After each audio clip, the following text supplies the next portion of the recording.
Hello everyone, this is Abhishek. Welcome to your own. This is the second episode of our moving average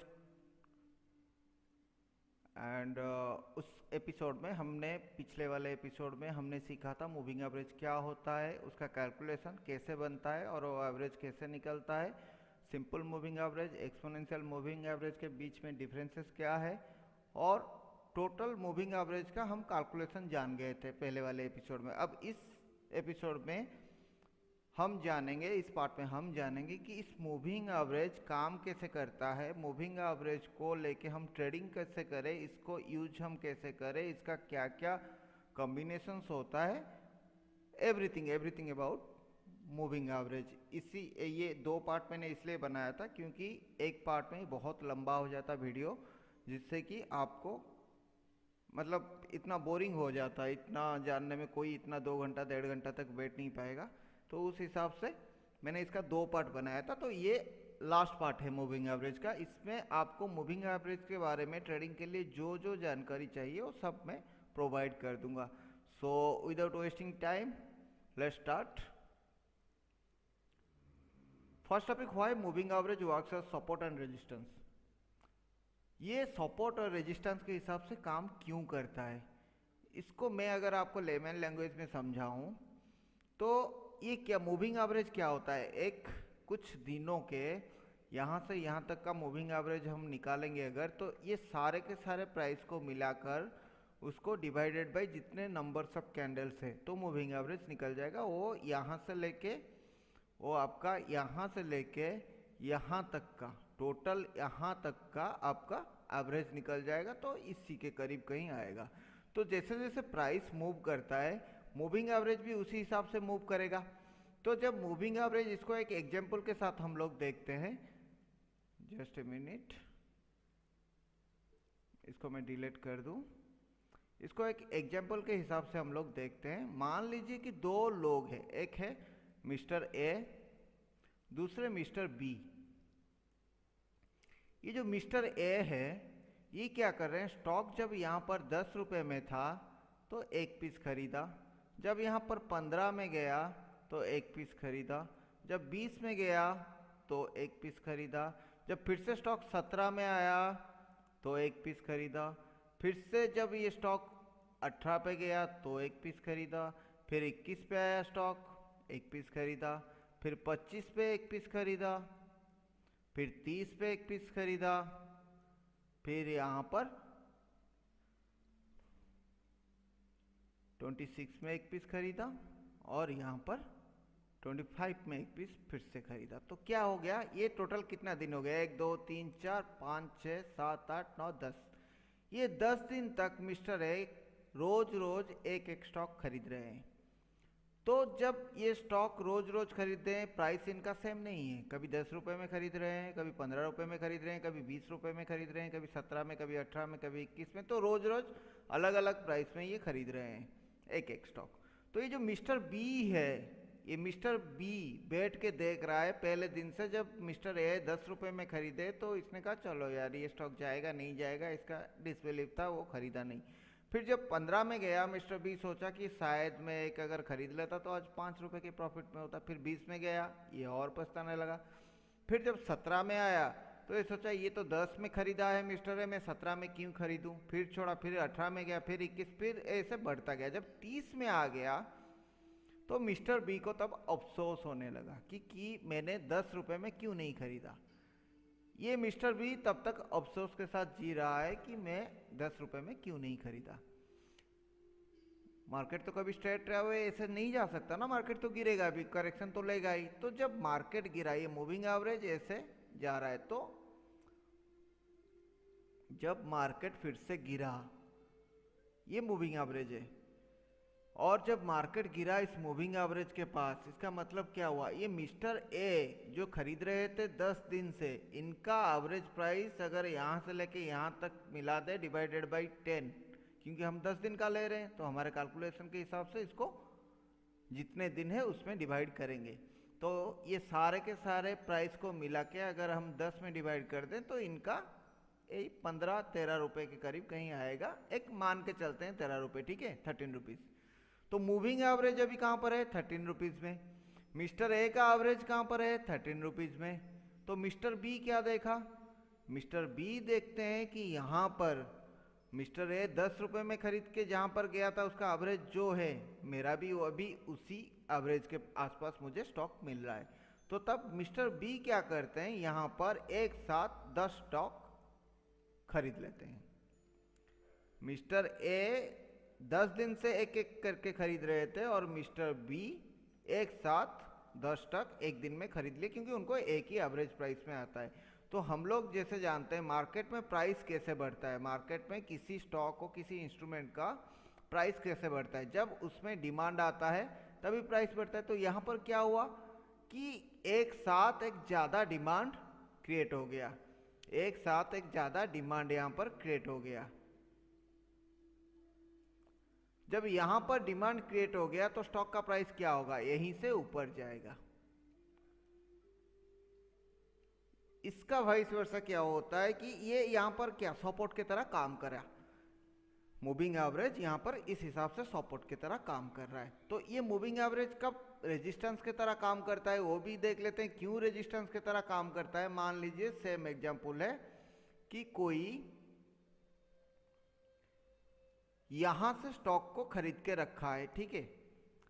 तो यहां से मान लीजिए stock को खरीद के रखा है, ये 5000 था, मान लीजिए ये 5000 रुपीज़ पर यहाँ पर खरीद के रखे हैं। मैं आपको बता देता हूँ अभी लिख के। तो मिस्टर ए मिस्टर बी वही सेम रहने दो। मिस्टर ए जो क्या है, जब मार्केट यहाँ पर था मिस्टर ए 5000 में स्टॉक खरीदा है, फिर मार्केट गिरा, फिर 4000 पे आ गया मार्केट, फिर मिस्टर बी जब ये थोड़ा सा ऊपर उठा, फिर मिस्टर बी सोचे ये उठेगा, लेकिन ये उठेगा नहीं, फिर से गिरा, तो यहाँ पर स्टॉक 3000 में आ गया, फिर थोड़ा गया, फिर नीचे गिरा, तो यहाँ पर 2000 में आ गया, फिर थोड़ा ऊपर गया। तो मिस्टर ए अभी सोच रहे हैं कि जो कि 5000 में यहाँ पर खरीद के बैठे थे, 4000 में नहीं बेचे थे, 3000 में नहीं बेचे थे, वो अभी भगवान को बुला रहे हैं कि हे भगवान कभी मेरा 5000 तक ले जा, तब मैं उसको बेच के स्टॉक से हाथ धो लूँ। तभी मार्केट फिर से गिरता है 1000 में। तो मिस्टर बी अब देखते हैं कि मेरा तो ऑलरेडी 4000 का नुकसान हो चुका है, सॉरी मिस्टर ए देखते हैं कि मेरा ऑलरेडी 4000 का नुकसान हो चुका है, मैं अभी स्टॉक को क्यों बेचूं। तो तभी क्या होता है, मार्केट में एक डिमांड जनरेट होता है और मार्केट चढ़ने लगता है। मार्केट फिर चढ़ता है 1500 पे, फिर चढ़ता है 2, 2.5 करके ऐसे। जब इस 5000 से लेके 1000 का एवरेज कहाँ निकलेगा, यहाँ पर कहीं निकलेगा। तो मूविंग एवरेज उस टाइम पे कहाँ पर होगा, यहीं पर ही होगा मूविंग एवरेज। तो यहाँ पर जब स्टॉक पहुंच जाता है तो मिस्टर ए जो कि अभी लॉस में बैठे हुए थे वो सोच रहे हैं चलो यार पहले तो मैंने मिस कर दिया था, अभी 3000 में, अभी यहाँ पर 3000 में है स्टॉक, ये 3000 में बेच दूं तो कम से कम 2000 का लॉस मेरा होगा। इतना बड़ा लॉस तो नहीं होगा क्योंकि इसके बाद मार्केट फिर से गिर सकता है। तो ये क्या करेंगे, जो 5000 में खरीदे थे ये यहाँ पर स्टॉक को बेच देंगे। तब मिस्टर बी जो कि बैठ बैठ के ये स्टॉक को देख रहा था गिरते हुए, लेकिन यहाँ पर सेल नहीं कर पाया था, यहाँ पर सेल नहीं कर पाया था, यहाँ पर सेल नहीं कर पाया था, वो भी अभी देख रहे हैं कि मूविंग एवरेज के आसपास आ गया है, तो मुझे यहाँ पर स्टॉक को सेल कर देना है क्योंकि ये फिर से गिरेगा। तो यहाँ पर क्या होता है, डबल सप्लाई क्रिएट हो जाता है। यहाँ पर मिस्टर ए जो कि पहले से स्टॉक में बैठे हुए हैं, बायर थे, अभी वो सेलर में कन्वर्ट हो गए और वो सेल कर रहे हैं। मिस्टर ए भी सेल कर रहे हैं, प्लस मिस्टर बी जो कि बैठ बैठ के देख रहे थे, मार्केट को ऑब्जर्व कर रहे थे, वो भी अभी इसका फायदा उठाने के लिए वो भी यहाँ पर सेल कर रहे हैं। तो यहाँ पर डबल सप्लाई क्रिएट होता है। जब डबल सप्लाई क्रिएट होगा तो फिर से क्या होगा कि यहाँ से मार्केट गिरने लगेगा। तो मूविंग एवरेज हमारा यहाँ पर ऐसे ही रेजिस्टेंस का काम करता है। अभी आपका कॉन्सेप्ट क्लियर हो गया है कि मूविंग एवरेज क्यों सपोर्ट का काम करता है और क्यों रेजिस्टेंस का काम करता है। अगर क्लियर नहीं हुआ है तो इससे अच्छे और सिंपल लैंग्वेज में मैं समझा नहीं पाऊंगा, फिर भी जितना पता है आप समझ गए होंगे। अगर थोड़ा सा भी आपका नॉलेज है स्टॉक मार्केट के बारे में या फिर मैथमेटिकल नॉलेज थोड़ा भी है, आप समझ गए होंगे। अगर नहीं समझे हैं तो और एक बार इसको रिपीट करके देखिए, मैं बहुत अच्छे से समझाया हूँ, आप समझ जाएंगे। अभी चलते हैं, हम देखते हैं मूविंग एवरेज का यूज हम कैसे करते हैं, कहाँ पर करते हैं मूविंग एवरेज का use. Which moving average we should use. Moving average बहुत होते हैं, एक दिन का 2, 3, 4, 5, 7, कितना भी चाहो जितना भी चाहो आप ले सकते हो। तो हमें कौन सा मूविंग एवरेज यूज करना है, देखिए मूविंग एवरेज कौन सा यूज करना है ये कंप्लीटली डिपेंड करता है आप कौन से टाइम फ्रेम में ट्रेडिंग कर रहे हो और आप किस में कंफर्टेबल हो। जैसे कि मैं जब सेलिंग पे आता हूँ, मैं जब सेलिंग करता हूँ, कभी कभी मैं 5 मूविंग एवरेज को भी बहुत इंपॉर्टेंस देता हूँ इंट्राडे में, और लॉन्ग में 12, 20 को भी मैं बहुत इंपॉर्टेंस देता हूँ। तो वैसे ही परसिस्टेंस अलग अलग है, कोई 10 को ज़्यादा इंपॉर्टेंस देता है, कोई 30 को, कोई 20, 50, 20। वो आपके, आप किस में कंफर्टेबल हो, आप किस में आपका एक्सपीरियंस ज़्यादा है, किस में आप अच्छे तरह से ट्रेड ले पाते हो, ये डिपेंड करता है आप पे। लेकिन क्या होता है कि एक चीज़ होता है कि भीड़, स्टॉक मार्केट का जो मेन चीज़ है लिक्विडिटी हो, आप उसे लिक्विडिटी कहो या वॉल्यूम कहो या कुछ भी कहो, वो क्या होता है, भीड़ होता है, क्राउड। तो ज़्यादातर क्राउड जिस चीज़ को यूज करते हैं, अगर आप उस चीज़ को यूज करोगे तो आप फ्लो के साथ ही जाओगे, तो आपको ह्यूमन बिहेवियर के बारे में पता चल जाएगा।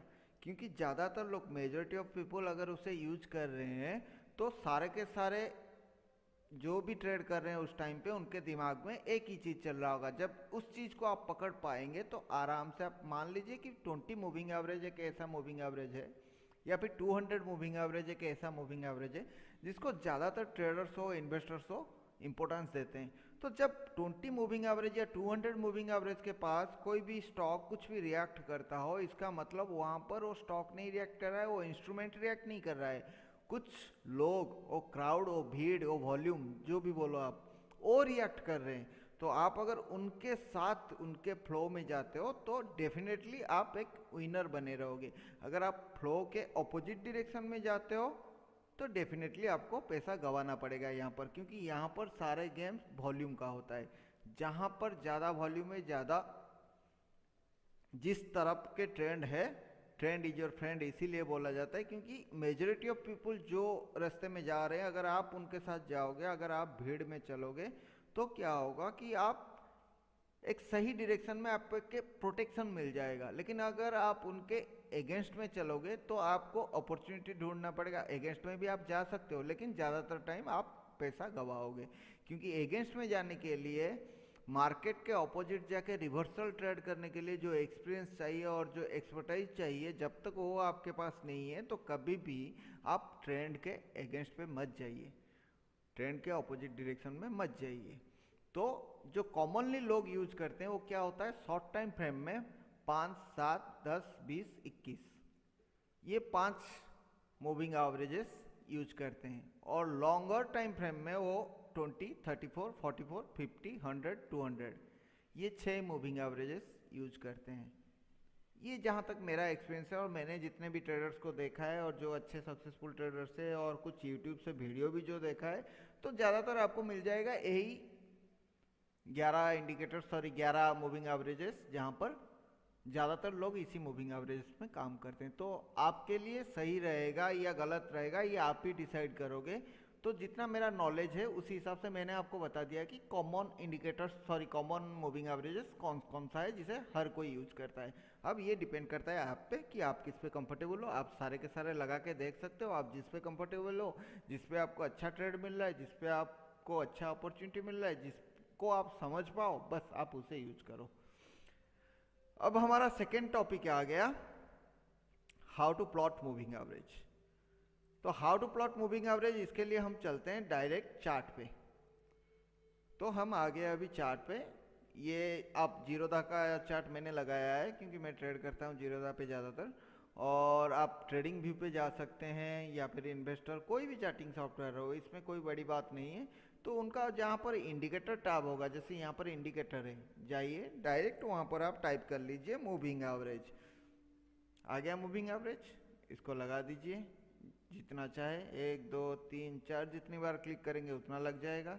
अभी हम देखिए यहाँ पर लग गया मूविंग एवरेज 9999, सारे के सारे एक ये डिफ़ॉल्ट पैरामीटर्स है। तो आप इसको कैसे चेंज करोगे, उसके सेटिंग्स पे जाओ आप, ये 9 को हम कर लेते हैं 10 वाला मूविंग एवरेज, इसे ग्रीन कर देते हैं, थोड़ा जानने में आसानी होगा। पूरा पतला वाला ये हो गया 10। अब ये सेकेंड को कर देते हैं हम 20 को हम ब्लू कर देते हैं, सॉरी जो कलर में है उसी कलर में रहने देते हैं, वायलेट में, और इसको यहाँ पर चेंज कर देते हैं 20। अभी ये आ गया 20 का। अब ये थर्ड वाला है 9 हुए, उसे इसको कर देते हैं हम 50, और इसका कलर कर देते हैं हम रेड, जानने, और थोड़ा मोटा कर देते हैं, जानने में आसानी होगा। और ये चौथा हम कर देते हैं 200, इसको ब्लैक कर देंगे, क्योंकि जब 200 मूविंग एवरेज क्रॉसओवर होता है, नीचे या ऊपर कहीं भी हो, ये ब्लैक डेल आता है या ग्रीन डेल आता है, तो इसी हिसाब से इसको ब्लैक कर देते हैं। बहुत ही पावरफुल मूविंग एवरेजेस होता है, क्योंकि इसको ट्रेडर इन्वेस्टर बोथ यूज करते हैं। तो ये आ गया ब्लैक। तो हमारा ये ग्रीन वाला कौन सा है, ग्रीन वाला आ गया 10 मूविंग एवरेज, ये हो गया 20 मूविंग एवरेज, ये हो गया हमारा 50 मूविंग एवरेज, ये हो गया हमारा 200 मूविंग एवरेज। मैं यहाँ पर मूविंग एवरेज में 200 डेज क्यों नहीं यूज कर रहा हूँ, 200, 20, 50 ऐसे क्यों बोल रहा हूँ, क्योंकि मूविंग एवरेज को, जैसे कि मैंने पहले पार्ट में आपको बताया था, ये DEM एक होता है, DSA में डेमा एक होता है, EM एक होता है, मतलब डेज, जब आप डेज के लोगे तो आप डेज कैंडल में लोगे। मान लीजिए अभी देखिए, अभी ये है डे टाइम फ्रेम में, डे टाइम फ्रेम में आपका 200 मूविंग एवरेज कहाँ पर है, हम देख लेते हैं।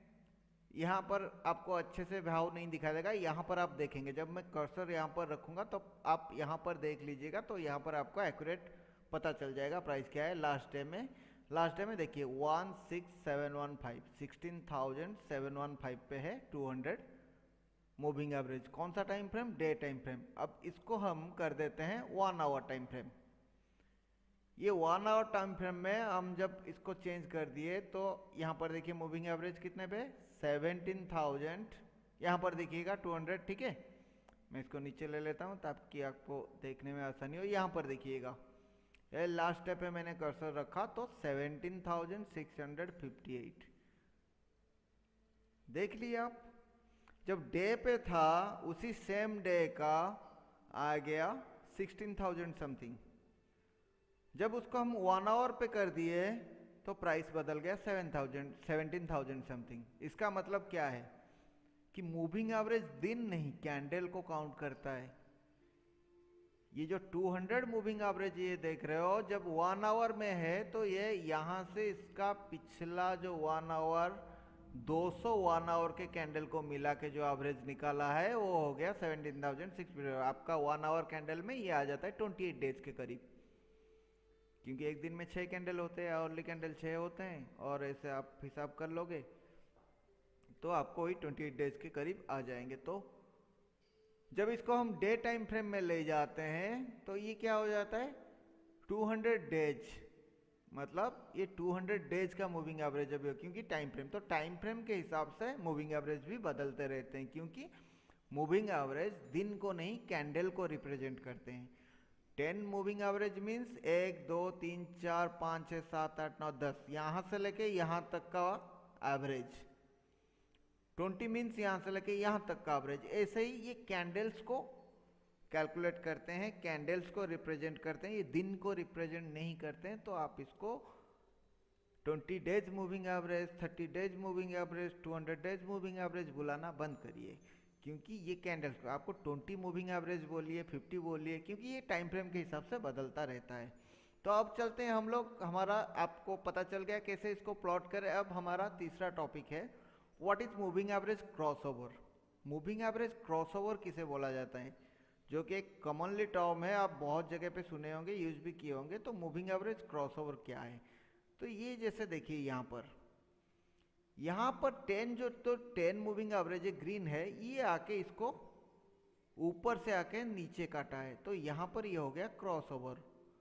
क्रॉस ये क्रॉस बिलो किया है, ऐसे क्रॉस ओवर ऊपर को बोला जाता है, नीचे आए तो क्रॉस बिलो, कुछ भी आप बोल सकते हो, क्रॉस ओवर क्रॉसिंग भी बोल सकते हो, खाली क्रॉसिंग क्रॉस किया है इसने। वैसे ही यहाँ पर देखिए, यहाँ पर दोनों 10 और 20 दोनों 50 मूविंग एवरेज को ऊपर से आके नीचे काटे हैं।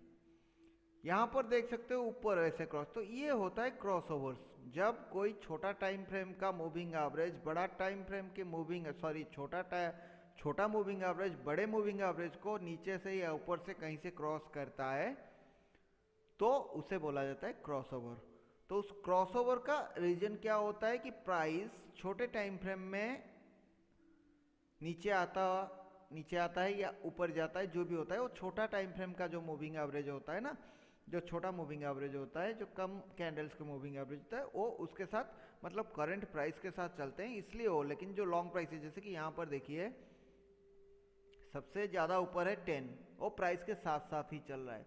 उससे थोड़ा नीचे है 20, वो प्राइस से थोड़ा दूर चल रहा है। और उसके नीचे है 50, जो प्राइस से और थोड़ा दूर चल रहा है। और सबसे दूर कौन चल रहा है? 200 डेज मूविंग एवरेज।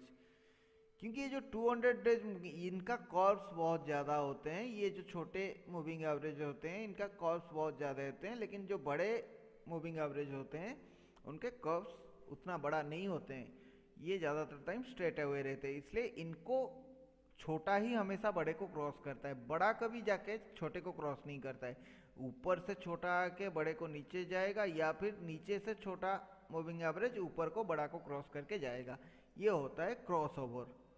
तो अब चलते हैं how to trade with moving average. हम मूविंग एवरेज के साथ ट्रेड कैसे करें, क्योंकि मूविंग एवरेज क्या है जान लेने से तो ये हमें होगा नहीं, मूविंग एवरेज के साथ हम ट्रेड कैसे करें ये जानने के लिए हम चलते हैं ब्लैक बोर्ड पे।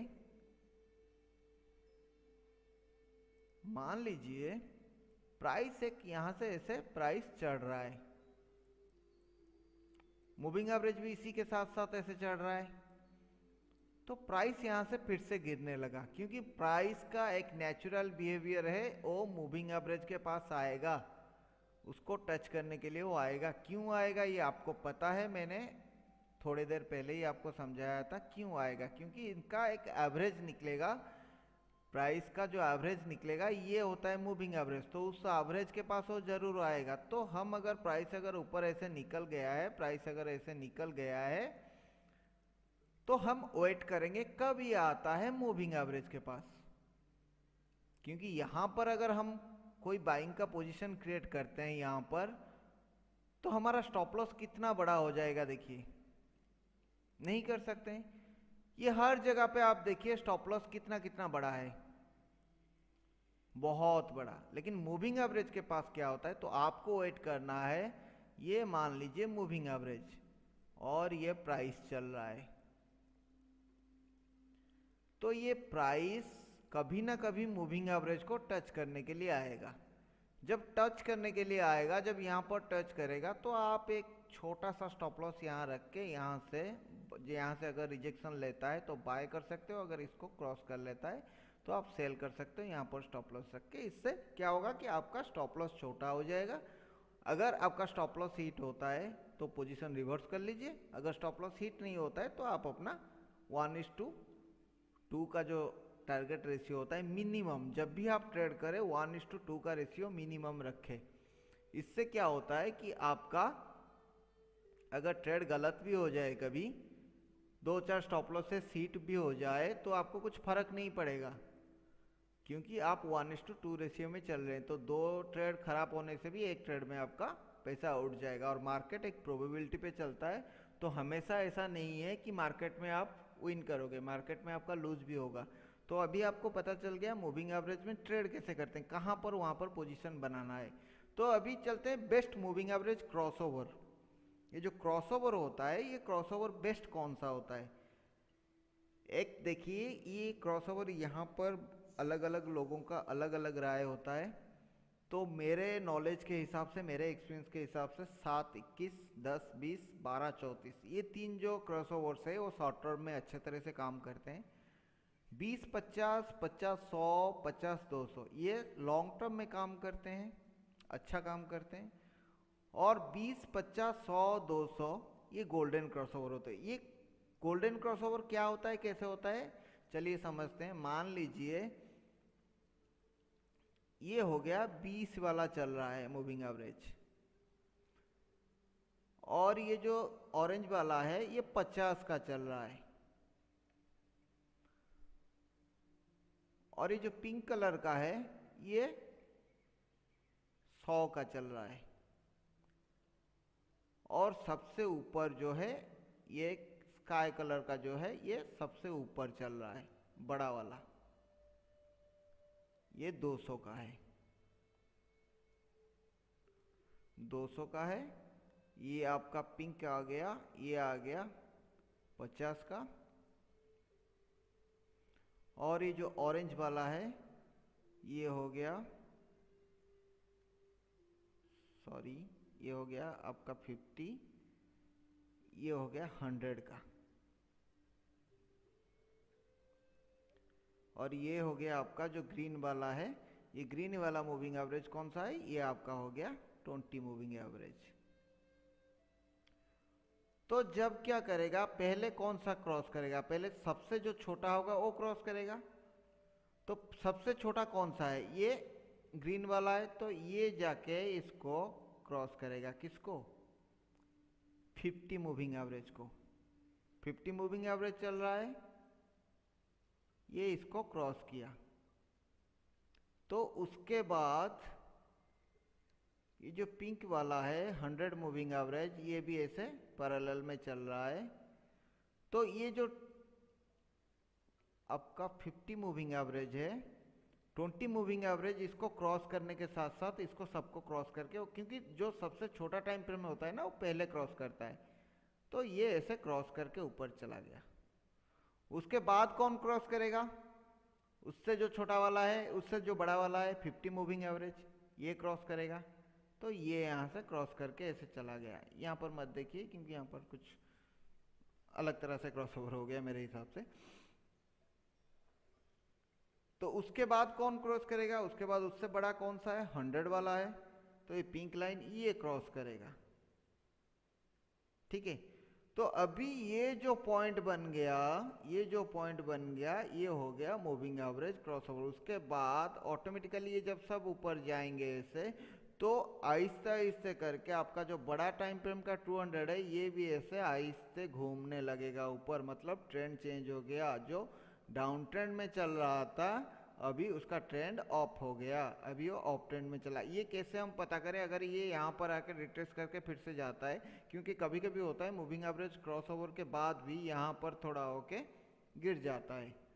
क्यों गिर जाता है, क्योंकि देखिए जो इंसान 200 दिन से यहाँ पर वेट करके बैठा है उसको चांस अभी तक नहीं मिला है, तो जब यहाँ पर आ जाएगा वो क्या करेगा, उसको रोकने की कोशिश करेगा कि नहीं करेगा, तो करेगा। तो यहाँ से मूविंग एवरेज को टच करके 200 मूविंग एवरेज इसीलिए इतना पावरफुल है क्योंकि यहाँ पर इन्वेस्टर लोग ज़्यादा बैठे होते हैं, तो यहाँ पर वो टच करते ही वो नीचे बाउंस करेगा।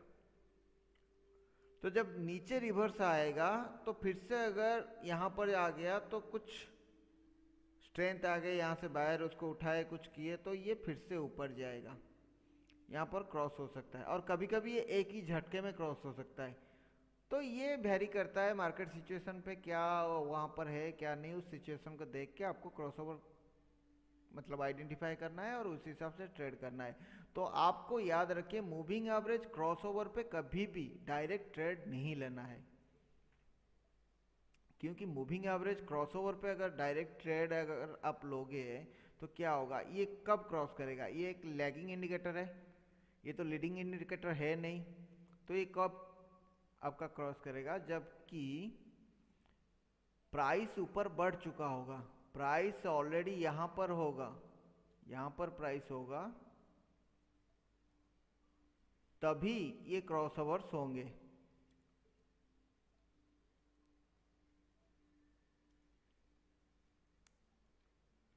प्राइस यहां से उठ के जब यहां पर ऑलरेडी चला गया है, यहां तक ये क्रॉसओवर हुआ है। अगर जो लोग बोलते हैं ना मूविंग एवरेज क्रॉसओवर पे, गोल्डन क्रॉसओवर पे ले लो, आप अगर यहां पर ट्रेड लेते हो तो आप सोचो आपका स्टॉप लॉस कितना बड़ा है। यहां तक प्राइस आ भी सकता है, या यहीं से ऊपर जा भी सकता है, कोई गारंटी नहीं है। लेकिन हम एक प्रोबेबिलिटी पे चलते हैं, और कोई भी ट्रेड लेने से पहले हमको अपना स्टॉप लॉस देखना होगा कि हमारा स्टॉप लॉस यहाँ पर कितना आ रहा है, क्योंकि वही एक चीज़ है जो आपको सक्सेस दिलाता है। तो अगर हमारा जहाँ पर स्टॉप लॉस बड़ा होता है, हम कभी भी वहाँ पर हमें ट्रेड लेना नहीं चाहिए। तो यही चीज़ हो जाता है कि हमें क्रॉसओवर पे कभी ट्रेड लेना नहीं चाहिए। या तो क्रॉसओवर से पहले हम दूसरे इंडिकेटर्स देख के या प्राइस एक्शन देख के या कुछ समझ के अपने एक्सपीरियंस से ले सकते हैं ट्रेड, या फिर क्रॉसओवर होने के बाद रिट्रेसमेंट के लिए हमें इंतजार करना होगा। जब वो रिट्रेसमेंट लेगा, ऊपर जाके फिर से जब आएगा अपने मूविंग एवरेज के पास, वहाँ पर रिट्रेसमेंट लेके कुछ रिएक्शन दिखाएगा, तभी हमें ट्रेड लेना है। क्रॉसओवर होते ही तुरंत नहीं लेना है, क्योंकि मूविंग एवरेज एक लैगिंग इंडिकेटर होता है। लैगिंग इंडिकेटर क्या होता है? जो प्राइस एक्शन के बाद बनता है, थोड़ा लेट बनता है। और ये इतना रिलायबल इंडिकेटर क्यों है मूविंग एवरेज? क्योंकि आप एक कॉमन चीज़ देखे होंगे, जब भी कोई एनालिस्ट पैनल पे बैठते हैं टीवी पे, आप देखे होंगे उनमें से हर कोई कभी ना कभी मूविंग एवरेज का जिक्र किया होगा कि ये स्टॉक अपना 200 डे में कट चुका है, ये स्टॉक अपना 50 डे के पास ट्रेड कर रही। तो ज़्यादातर लोग, वो चाहे प्रोफेशनल ट्रेडर हो, अमेचर हो, भीड़ हो, नूब हो, कोई भी हो, मूविंग एवरेज को ज़्यादातर लोग यूज करते हैं, इसलिए इसका इंपॉर्टेंस बहुत ज़्यादा है। तो मूविंग एवरेज क्रॉसओवर के बारे में हम लोग जान गए। अभी how to get higher accuracy by moving average, ये मेन चीज़ है। क्योंकि मूविंग एवरेज हमेशा काम नहीं करता है, कभी कभी मूविंग एवरेज आपको धोखा दे देता है, क्योंकि भाव भगवान छे, प्राइस एक्शन के हिसाब से मूविंग एवरेज काम करता है, मूविंग एवरेज के हिसाब से प्राइस एक्शन काम नहीं करता है। तो प्राइस जहाँ जहाँ जाता है, मूविंग एवरेज उसे फॉलो करता है, उसका एवरेज निकाल के। इसलिए मान लीजिए कि मार्केट में कभी प्राइस ऊपर चढ़ रहा है, धड़ाक से नीचे गिरा, तो मूविंग एवरेज भी गिरेगा। लेकिन मूविंग एवरेज ऊपर है, इसका मतलब ये नहीं कि प्राइस नहीं गिरेगा। तो हम इसमें हमारा एक्यूरेसी कैसे बढ़ा सकते हैं? Always use moving average along with trend line and horizontal support resistance. ये ट्रेंड लाइन और हॉरिजॉन्टल सपोर्ट रेजिस्टेंस क्या होता है आपको पता है? अगर पता नहीं है तो मैं यहाँ पर एक आपको दिखा देता हूँ निफ्टी में। ये निफ्टी का है, देखिए अगर यहाँ पर हम लोग ट्रेंड लाइन ड्रॉ करते हैं, ठीक है, इसको ब्लैक कर देते हैं ताकि आपको दिखाई दे अच्छे से। और ये हाई से लेके ट्रेंड लाइन कैसे ड्रॉ होता है आपको तो पता है। देखिए यहां पर क्या हुआ, मूविंग एवरेज क्रॉस हुआ, इससे आपको इसका तो दूसरा ट्रेंड नहीं बना है तो आपको पता नहीं चलेगा। मैं यही इसको मान लीजिए, हम यहाँ तक गए नहीं, हमें पता नहीं है कि स्टॉक कहाँ पर है, हम उससे पहले हैं, ठीक है। ये अभी तक आया नहीं है, तो सेकंड जो हमारा बन रहा है, तो यहाँ पर देखिए मूविंग एवरेज अगर यहाँ पर हम ड्रॉ करते तो यहीं पर ड्रॉ करते ना। तो यहाँ पर देखिए मूविंग एवरेज हम ड्रॉ कर लिए, ये सब हटा देते हैं, ये वाला इंडिकेटर हटा देते हैं, 200 हटा देते हैं, बेकार में क्यों रहेगा। ये 50 भी हटा देते हैं। अभी देखिए इसको हटा देते हैं हम, ये प्राइस नहीं आया है मान लीजिए, तो यहाँ पर देखिए क्या हुआ, प्राइस ट्रेंड लाइन ऊपर है, ट्रेंड लाइन को टच किया, लेकिन देखिए अभी 10 मूविंग एवरेज के ऊपर है प्राइस, ठीक, 10 मूविंग एवरेज के ऊपर है प्राइस। यहाँ पर 20 मूविंग एवरेज के भी ऊपर है प्राइस, फिर मार्केट गिरा क्यों? मूविंग एवरेज के ऊपर तो जाने से तो उसको बढ़ना चाहिए, फिर गिरा क्यों? क्योंकि यहाँ पर जो उसका ट्रेंड लाइन है, इस ट्रेंड लाइन उसको वहाँ से ये बड़ा रेजिस्टेंस मिल रहा है, यहाँ से गिरा। अभी यहाँ पर देखिए ये तो ट्रेंड लाइन से पहले जाने से पहले ही गिरा। अभी यहाँ पर देखिए इसको क्रॉस ओवर कर दिया, जब क्रॉस ओवर कर दिया तो हम यहाँ पर वॉल्यूम देख के ट्रेड ले सकते हैं, या फिर वेट कर सकते हैं रिट्रेसमेंट का। जैसे कि यहाँ पर आया और रिट्रेस किया, देखिए यहाँ पर आया, फिर वहाँ से यहाँ तक रिट्रेस किया, हम यहाँ पर ट्रेड ले सकते हैं। जो ये कैंडल बना यहाँ पर ट्रेड ले सकते हैं हम, इसके बाद भी हमें अच्छा खासा प्रॉफिट मिलेगा, यहाँ पर हमें स्टॉप लॉस छोटा मिलेगा। तो ट्रेंड लाइन और इसका जो सपोर्ट रेजिस्टेंस हॉरिजॉन्टल लाइन, अगर हॉरिजॉन्टल इसको हम ड्रॉ करते हैं इसका सपोर्ट रेजिस्टेंस, तो कहाँ पर बनेगा? ये बन गया, यहाँ पर इसका बन गया, ये सपोर्ट बन गया, थोड़ा बड़ा कर देते हैं ताकि आपको दिखाई दे। हाँ, और इसका अच्छा खासा रेजिस्टेंस कहाँ बन गया, यहाँ पर बन गया। आप सोच रहे होंगे मैं यहाँ पर क्यों रेजिस्टेंस नहीं दिया, यहाँ पर क्यों नहीं दिया, यहाँ पर क्यों दिया? क्योंकि प्राइस जहाँ पर मैक्सिमम टाइम कुछ रिएक्शन दिखाता है ना, वहाँ पर उसका सप्लाई या डिमांड रहता है, इसीलिए वो दिखाता है। तो आप देखिए यहाँ पर मैक्सिमम टाइम प्राइस यहाँ पर, सॉरी यहीं पर देखिए 1 2 3 कितनी बार यहाँ पर ये टच किया है, यहाँ पर रेजिस्टेंस लेके ये गिरा है, यहाँ तो पहले ही रेजिस्टेंस लेके गिरा है। तो आप इस हिसाब से मूविंग एवरेज का एक्यूरेसी आपका बढ़ जाएगा जब आप इसको मूविंग एवरेज को vertical trend line and horizontal support resistance के साथ मिला के यूज करोगे। जैसे कि यहाँ पर देखिए, यहाँ पर अगर आप देखते हैं, एक देखिए यहाँ पर इसका सपोर्ट, यहाँ पर अच्छा खासा सपोर्ट बनाया है और यहाँ पर इसका अच्छा खासा एक रेजिस्टेंस है। देखिए जैसे ही ब्रेक किया, यहाँ पर क्या हुआ, इसको ब्रेक किया, हॉरिजॉन्टल रेजिस्टेंस को ब्रेक किया प्राइस, उसके बाद 10 मूविंग एवरेज 20 को क्रॉस किया, क्रॉस ओवर होके गया। अभी प्राइस मतलब ये आपका एक बढ़िया सा ट्रेड बनता है। यहाँ पर आप बिना रिट्रेसमेंट का वेट किए भी ट्रेड ले सकते हैं, क्योंकि ये इतना बड़ा कैंडल जब बना तो अच्छा खासा वॉल्यूम भी यहाँ पर होगा। तो यहाँ पर आप ट्रेड ले सकते हो। इसके ऊपर स्टॉप लॉस इसी कैंडल के नीचे दे दो या थोड़ा नीचे करके दे दो, फिर चलो देखो कितना बड़ा रैली दिया है इसके बाद ये। तो यही चीज होता है जब आप इस मूविंग एवरेज को सपोर्ट और रेजिस्टेंस के साथ, ट्रेंड लाइन के साथ कंबाइन करके यूज करते हो तो इसका एक्यूरेसी हाई हो जाता है।